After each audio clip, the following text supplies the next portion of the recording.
ह्याच्या नेत्याच्या बाजूला त्या नेत्याच्या बाजूला राहण्यापेक्षा ना जरा काम कर. मोठा पट्टा लावून लिपस्टिक लावायची, चांगल्या चांगल्या साड्या नेसायच्या, नेत्यांबरोबर बसायचं. आणि ही चिल्लर बाई जेव्हा विरोधी असतात तेव्हा अगदी एकदम तवानी बाहेर येते. मग तुला काय फक्त पक्षाचा रबर स्टॅम्प म्हणून बसवलंय? नुसतं सगळा मला बघा असंच चाललं नाही. अशा चिल्लर आणि चिल्लर बाईला पहिलं बसवलं पाहिजे. आम्ही महिला आहोत. चिल्लर बाई आहे, आम्हाला चिल्लर म्हणणारी, जनतेला चिल्लर म्हणाली, पुण्यातल्या महिलांना, महाराष्ट्रातल्या महिलांना चिल्लर म्हणाली बाई स्वतः चिल्लर आहे. कोण चिल्लर आहे? अरे बाई, तुला शरद पवारांनी महिला आयोग दिला, त्यांच्यावर तू बेईमान होऊ शकते, तर तू केवढी चिल्लर आणि थिल्लर आहे हे दाखवून दिलंय. एक उद्वेग आणि एक असं रक्त सळसळतं की या बाईला मुलगी नाही म्हणून अशी आहे का? अजितदादांनी काय बघून या बाईला पद दिलं मला माहिती नाही, पण तुमच्याकडे गेल्या 6 महिन्यांपूर्वी जी वैष्णवी जिने आत्महत्या किंवा जिची हत्या केली गेली हगवणे कुटुंबाने, तुमची कंप्लेंट होती आणि तुम्ही त्याच्यावर काही कारवाई केली नाही. एवढा बेशरमपणा. आज त्यांच्यावर कारवाई झाली असती हगवणे कुटुंबावर, त्याच वैष्णवीचा बळी गेला नसता. आता वैष्णवीची हत्या झाली, आत्महत्या, आता पोलीस बघतील, पण या बाई नंतर 8 दिवसांनी जागा झाला, त्यांच्या घरी गेला. आणि जेव्हा आम्ही विरोध करतोय, आम्ही तक्रारी करतोय, महिला काही करत नाहीये, ते तक्रार करणाऱ्या जनतेला ती चिल्लर म्हणतात. ती चिल्लर बाई आहे, आम्हाला चिल्लर म्हणणारी, जनतेला चिल्लर म्हणाली, पुण्यातल्या महिलांना, महाराष्ट्रातल्या महिलांना चिल्लर म्हणाली बाई स्वतः चिल्लर आहे. तेव्हा अजितदादांनी ताबडतोब हिचा राजीनामा द्यावा. महिला आयोग पदाच्या अध्यक्षपदाची गरिमा घालवली आहे. नुसतं सगळा मला बघा असंच चालणार नाही. तुम्हाला खाली उतरून रस्त्यावर उतरून महिलांसाठी काम करावं लागेल. मोठा पट्टा लावून लिपस्टिक लावायची, चांगल्या चांगल्या साड्या नेसायच्या, नेत्यांबरोबर बसायचं. बास झालं. महिलांवर अत्याचार, बलात्कार, सामूहिक बलात्कार, छेडाछेडी, लहान मुलींवर बलात्कार. त्यांच्या आयोगाच्या कार्यकर्त्यांनी देखील इकडे आंदोलन तुमच्या विरोधात केलं होतं. काय नेमकी महिला आयोगाचे कार्यकर्ते असतात का? रुपाली चाकणकरच्या कार्यकर्ते त्यांनी तर आम्हाला इथं वातावरण बिघडवण्यासाठी 4 गाड्या भरून पोरं पाठवली होती. 4 गाड्या भरून पोरं त्याची काही ओळखीची निघाली. त्यांना स्वतःला माहिती नव्हतं त्यांना इथं कशाला पाठवले.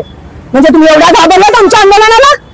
आमचा किती 10-15 जण आहे बहिणी, त्यांनीच पाठवलं असं माहिती द्या ना. पीआय साहेबांना विचारा. आम्हाला जेव्हा कालपासून टाइम दिल्यानंतर त्याच टायमाला ही पोरं इथं कशी आली आणि कोणती ती पोरं ओळखीची पण नव्हती घातली. ही पोरं आली कुठनं? घाबरलात का काही आमच्या आंदोलनाला? आणि तिथे तुम्ही पोरं पाठवतात, बायका तरी पाठवायच्या. एवढी बेकार नाही. त्यांच्या समर्थनार्थ आज बालगंधर्वला देखील त्यांना इकडनं बालगंधर्वला हकललं. ते इथेच आले होते सगळे 4 गाड्या भरून. त्यांना पोलिसांनी इथनं बालगंधर्वला हकललं. कारण त्यांनी फोन केला की आमच्याकडे परवानगी आहे, पत्र आहे, तर हे कसे आले इथे? ते तर 10 वाजल्यापासून पोरं येऊन बसली होती गाड्या घेऊन. म्हणजे पुरुषांना तुम्ही पाठवता आमच्या महिलांच्या अंगावर? हे समर्थनार्थ आहे तुमच्या? ज्या महिला आयोगाच्या अध्यक्ष आहेत, ज्या महिला आयोगाच्या अध्यक्षांकडे त्या आत्ता खोटं बोलताय, त्यांच्याकडे ऑलरेडी ह्या लोकांचं जाणं येणं होतं. या लोकांचं बसणं उठणं खूप मोठ्या प्रमाणात या हगवणे कुटुंबाशी होतं. आणि जात असताना सुद्धा 2 सुना, एक नाही तर 2 सुनांवर अत्याचार, कपडे फाडून अत्याचार. बरं, ती मोठी सून उघड आता सांगते तरी मयुरी, तरी आजही रुपाली चाकणकरला काही शुद्धी येत नाही, शुद्धीतच येत नाही. महिला आयोगाच्या खुर्चीत बेशुद्ध बसली ही बाई. फक्त दररोजच्या म्हणजे जे सुषमा अंधारेंनी एक वर्णन केलंय त्या वर्णनाला हिला बावली पण म्हणण्याच्या लायकीची नाही. ही मेलेल्या अंतकरणाने बसलेली आहे आणि बुद्धीवर पाला पडलेला आहे या बाईच्या. अरे महिला आयोग आहात, तुमच्याकडे तुम्ही आत्ता दाखवताय आमच्याकडे केवढ्या केसेस आल्या, आम्ही सोडवल्या, पण संवेदनशीलता जी म्हणतात ती ह्या केसमध्ये अजिबात रुपाली चाकणकरांची दिसली नाही. नुसती रुपाली चाकणकरांची ह्याच केसमध्ये नाही, त्याच्या आधीच्या पण 3-4 केसमध्ये या बेताल वागणं. आणि ज्यांना ते चिल्लर म्हणाले, चिल्लर निषेध आहे अशा बोलण्याचा. कोण चिल्लर आहे?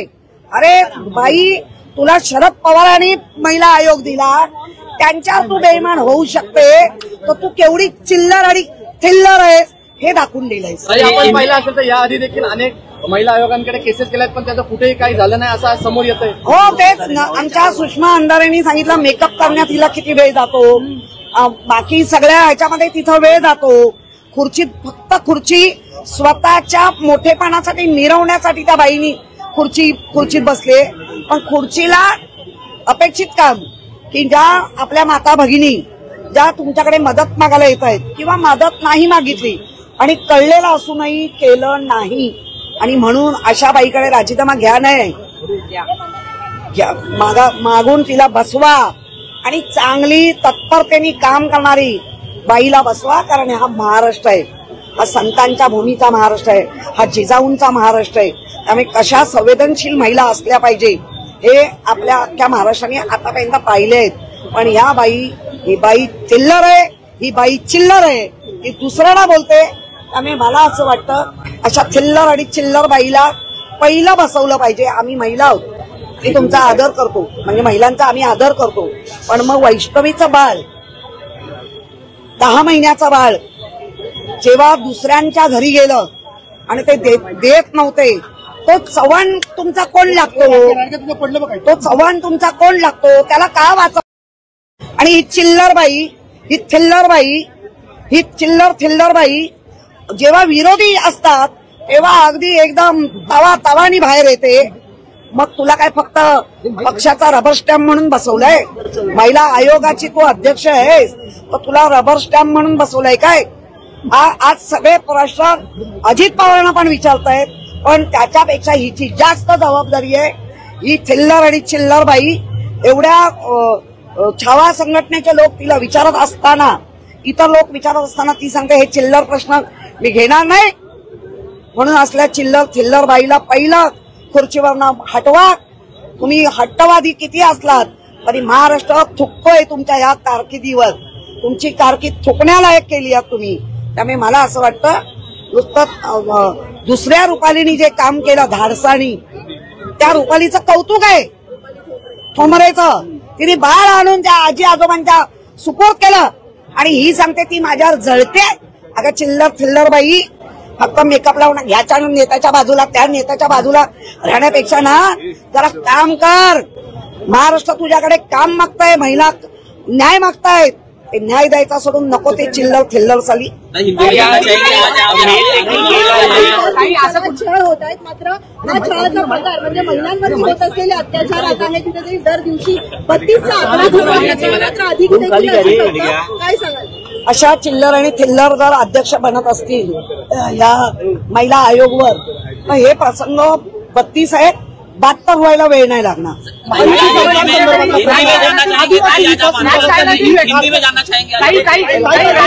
न्यूज चॅनलवर या रुपाली चाकणकर ह्या महिला आयोगाच्या अध्यक्षा असून त्यांना विरोधकांनी चिल्लर म्हणून हिणवले आणि रुपाली चाकणकर यांनी यावेळी महिला आयोगाच्या कामावर सवाल उपस्थित करणाऱ्या विरोधकांना चिल्लर म्हणून खोडबोलले आणि सुनावले.